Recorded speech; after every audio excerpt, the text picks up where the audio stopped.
Hi everyone, thank you very much for stopping by and returning to the old world. A couple of weeks ago I ran a poll asking you of the things that I've got on my painting desk, what would you be most interested in hearing about? The result was pretty categorical, and you said, get your Orc and Goblin army up to 2,000 points and show us what you've got. This video is primarily going to be about that. However, before we launch into that, a little bit of news, and unfortunately it is bad news. Well, bad news depending on how you necessarily look at it. The weekend that this video is published, I had been hoping to take part in a Warhammer the Old World doubles tournament. It was going to be 1,000 points of my empire combined with a friend's 1,000 points of high elves to take on whatever it is challenges were thrown at us. The venue, however, has let the tournament organiser down, and as a result the tournament was cancelled. I had been hoping to bring you a tournament review video. That obviously can no longer happen. Having said that, there is a new tournament that's been organised for August, slightly different venue, and this is going to be a singles event. I'm hoping to get along to that and to really use this as an opportunity to debut my Orcs and Goblins from a competitive standpoint. Obviously, I think I will need to improve the competitiveness of my force by then, and if I don't have time and the capacity to do that, I will have my empire as standby. But hopefully that is something that you will be able to look forward to in the relatively near future, albeit I say that we're probably looking at September time. Anyway, without any further ado, let's turn our attention to the Orcs and Goblin army as it currently stands. So let's have a look at the models, starting with the mounted characters. In the middle here you can see my war boss mounted on a boar. I had been considering whether I wanted to play this as a regular orc or a black orc. I'm leaning more and more heavily into regular orc. If nothing else, it means I don't have to play the black orc tax when I've not really got an army that I'm considering slotting black orcs into. They don't really fit what I'm doing, so would be a little bit of an unnecessary purchase, at least for now. The core of my army is going to be based around boar boys supported by chariots, at least for now. So this character leading front and centre to bring the pain. Moving across, we see my battle standard bearer. Now this is a model that is straight out of the box when it comes to the boar boys kit.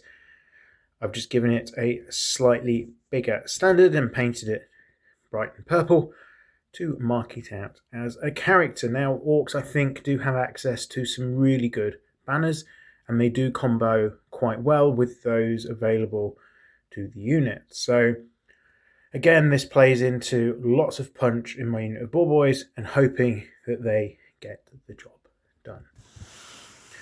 Sliding back over, we see the final mounted character, which is an orc wizard. I'm undecided yet as to whether he's going to principally be a level 2 or a level 4 wizard. He's probably going to be an elementalist wizard, unless I don't have a lot of other magicians on the field, in which case he will slip into war magic.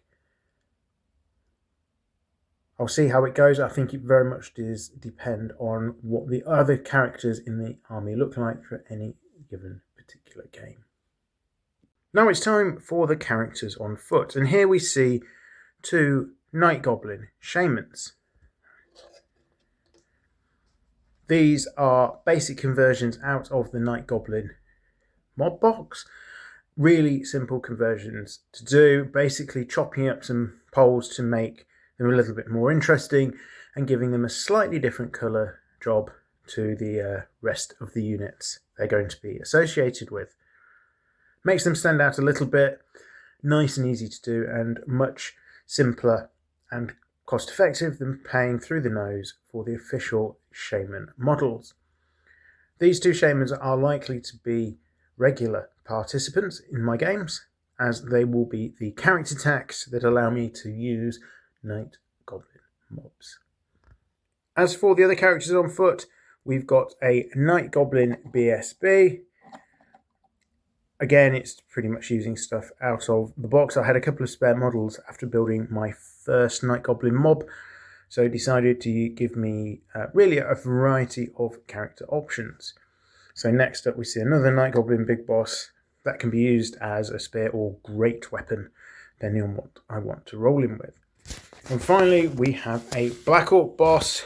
This is using parts from the War Boss kit. I'd used the bits I wanted for the War Boss. The leftover bits I made a character on foot. Now he could potentially sit on a chariot, not particularly comfortably because the base won't fit very well, but I could use him for that should I so desire. Let's turn our attention to the core, and with the first unit of Night Goblins. Now, I do really like the Night Goblin kit. I think it is really, really versatile because not only do you get 40 chaps that can be armed with bows or spears, you also get the characters that we saw earlier, and you can very easily turn the models into fanatics. So this is a unit of 30 Night Goblins armed with short bows and using those 3 fanatics. The fanatics seem a bit of an auto-include when it comes to Orcs and Goblins, able to screen out potential charges and also deal an awful lot of devastation. In this instance, the Night Goblins, they've used a little bit of lanyard chain that I had lying around to give them the chains, and some rough balls made out of green stuff, which I then painted up.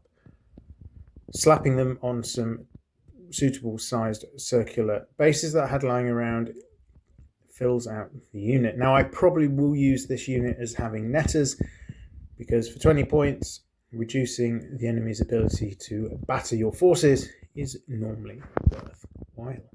Here we see unit number 2 of the Night Goblin archers. So same kit, same process, slightly different colour. And again, with the 3 Goblin fanatics. Now this was a full box of 40 that were just turned into the unit.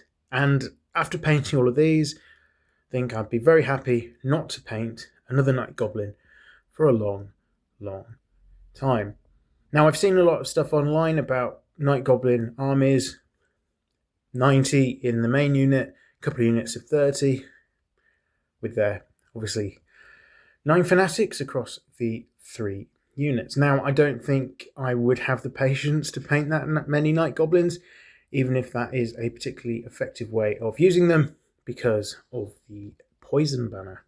Filling out the core slots, we've got here a unit of 6 bases of snotlings. Now, I did want to utilise the Night Goblin kit to its full potential, and there's enough snotlings and mushrooms and bits and bobs here that make it really viable, I think, to turn out some swarm bases. In this case, I managed to achieve 6 using some of the bits out of the 2 Night Goblin mobs which I'd acquired. These people, they're probably going to fill out gaps in the points where I just need to really bring myself up to 2,000 points. They do have Unbreakable and quite a few wounds each, so they're going to be a bit of an annoyance factor. They're going to be able to hold down, hopefully, flanks a little bit, slow enemy forces down, and allow me to get into a position to bring the units I want into combat into profitable positions. Next then we have a unit of trolls. These are the Age of Sigmar models. I did make a little bit of an error with the one on my left, which looks like it's falling backwards, getting the legs on slightly incorrectly, but overall I think they've come out quite nicely. They did take quite a while to paint. Not sure if I'll get any more of these to round out the unit to a fuller size of 6, but we'll have to see where we're going when it comes to that one. Finally, we get to the main hitting power of the Orc and Goblin force I've been building. Here we have a unit of 9 boar boys. They will be played as big and boar boys, full command, probably some magical gizmos, plenty of armor and spears, hoping to crash in and do pretty much a devastating job on the turn that they charge. They will be supported by a couple of chariots. Now I know they don't have swift stride, so they are that little bit slower and more difficult to get in, hopefully offering some flank protection and also some flank threat as we go through the game. They are quite vulnerable to heavy weapons such as cannon because they can be blown off pretty quickly. But of course, if someone's shooting at these chariots, hopefully they're not shooting at something a little bit more important that's more likely to get the job done. As we've looked through the models that I've assembled to date, I've hinted at how I'm intending to use them when they actually take the field. But now let's have a quick look at what I'm intending to do as my first draft of a 2,000 point army list for the Orcs and Goblins. I appreciate as we go through this is by far not a perfect list. There's things that will need to be improved about it, but it is a starting point and it does tick that box of having a 2,000 point Orc and Goblin army ready to take the field. So what am I going to take? First of all, we've got our war boss.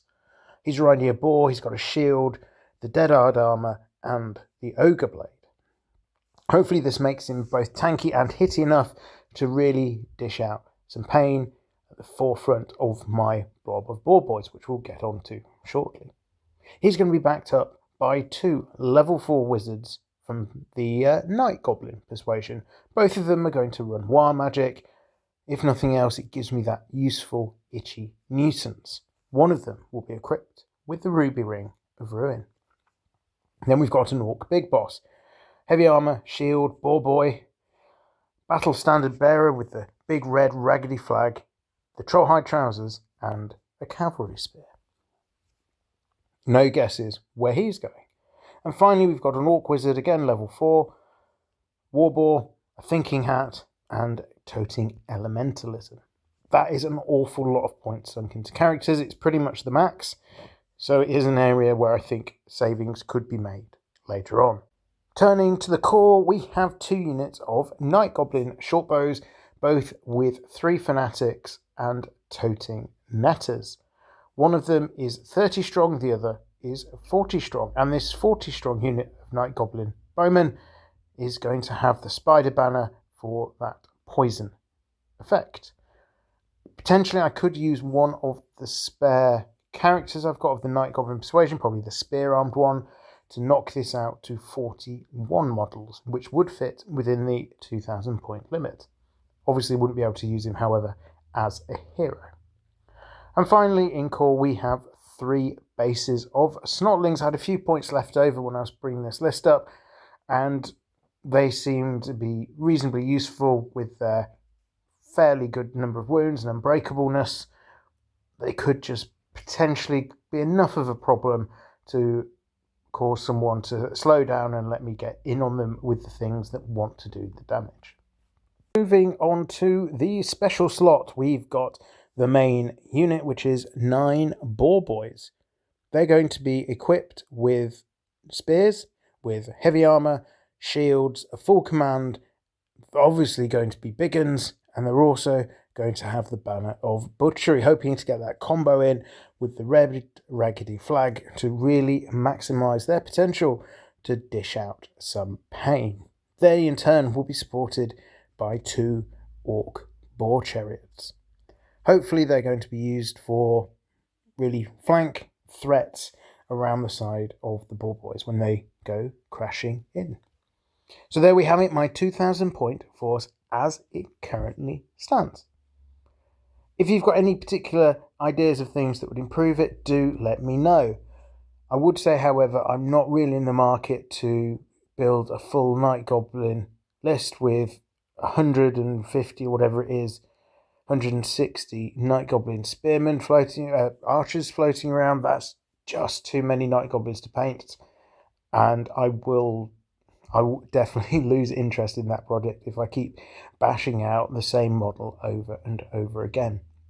I think squigs are perhaps a good direction to go in, but if you've got use of them, or have used them rather, let me know down in the comments how you've got on, or any other ideas that you've got. All that remains for me to say is thank you for listening to my thoughts and really an explanation of what I've got so far. As usual, if you've enjoyed the video, please like and consider a subscription. It is the most useful way of supporting a small channel and costs you absolutely nothing beyond a click. Once again, thank you very much for listening. I am returned to the old world. Have a great day.